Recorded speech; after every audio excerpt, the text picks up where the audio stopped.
ఏదైతే ఈరోజు గోదావరి మనందరికీ తెలుసు, ప్రతి సంవత్సరం కూడా 3000 టీఎంసీల నీరు వృధాగా సముద్రంలో కలిసిపోతూ ఉంది, వృధాగా ఉప్పు నీటిలో కలిసిపోతూ ఉంది. అటువంటి వృధాగా ఉప్పు నీటిలో కలిసిపోయేటువంటి 3000 టీఎంసీల గోదావరి వరద నీరులో 200 టీఎంసీల నీరు రాయలసీమకి ఉపయోగించుకోవాలనేటువంటి మరి చంద్రబాబు నాయుడు గారు పోలవరం నల్లమల సాగర్ మరి ప్రాజెక్టు కూడా మరి ఇక్కడ ఉన్నటువంటి వైఎస్ఆర్సీపీ ప్రతిపక్షం కూడా మరి అడ్డగోలుగా మాట్లాడేటువంటి పరిస్థితి ఉండడం, మరి ఏదైతే ఈరోజు చూస్తున్న లెక్కలు చెబుతూ ఉన్నాయి.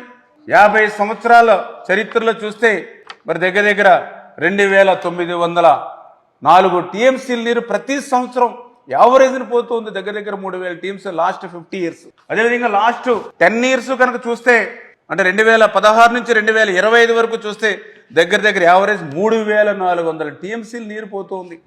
లాస్ట్ 5 ఇయర్స్ అంటే 2021 నుంచి 2025 వరకు చూస్తే 4064 టీఎంసీల నీరు, ఈ సంవత్సరం అయితే 4600 టీఎంసీల నీరు. ఇంత వృధాగా ప్రతి సంవత్సరం కూడా సముద్రంలో ఉప్పు నీటిలో కలిసిపోతూ ఉంటే అందులో ఒక 200 టీఎంసీల నీరు అటు రాయలసీమకు ఉపయోగించుకోవాలనేటువంటి ప్రయత్నం ఈవేళ ఆంధ్రప్రదేశ్.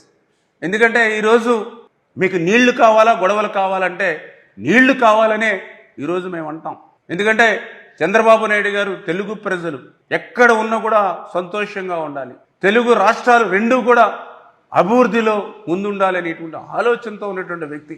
అందుకే ఆ రోజు కాళేశ్వరం ఏ రకంగా అయితే గోదావరి నీటిని ఉపయోగించి నిర్మాణం చేసుకున్నారు, అదేవిధంగా అదే గోదావరి దిగువన ఉన్నటువంటి రాష్ట్రం ఆంధ్రప్రదేశ్ ఇవాళ పోలవరాన్ని ఉపయోగించుకుని ఆ 200 టీఎంసీలు నీరు తీసుకుంటే తప్పేంటని చెప్పి ఈరోజు ప్రశ్నిస్తూ ఉన్నాం. తెలుగు రాష్ట్రాలు, 2 రాష్ట్రాలు కూడా బాగుండాలి, తెలుగు ప్రజలందరూ కూడా బాగుండాలి అనేటువంటి ఆలోచనతో ఈరోజు చంద్రబాబు నాయుడు గారు పనిచేస్తూ ఉంటే ఈ సంవత్సరన్నర కాలంలోనే ఎన్నో అభివృద్ధి కార్యక్రమాలకి, ఎన్నో సంక్షేమ కార్యక్రమాలకి శ్రీకారం చుడితే ఎన్నో పరిశ్రమలను, పారిశ్రామికవేత్తలను ఈ రాష్ట్రానికి తీసుకొచ్చి ఉపాధి ఉద్యోగ అవకాశాలు ఇస్తూ ఉంటే అందులో పర్టికులర్గా రాయలసీమను ఒక రతనాల సీమగా మార్చేటువంటి ప్రక్రియ ఈరోజు చంద్రబాబు నాయుడు గారి పాలనలో సాగుతూ ఉంటే అది వారవలేకే వైఎస్ఆర్సీపీ జగన్మోహన్ రెడ్డి ఇటువంటి అసత్యాలను, అబద్ధాలను తన అవినీతి ఛానల్, అవినీతి పత్రికను ఉపయోగించి దుష్ప్రచారాలు చేస్తున్నారనే విషయాన్ని మీ ద్వారా ప్రజలందరికీ కూడా తెలియజేసుకుంటూ ఉన్నాం.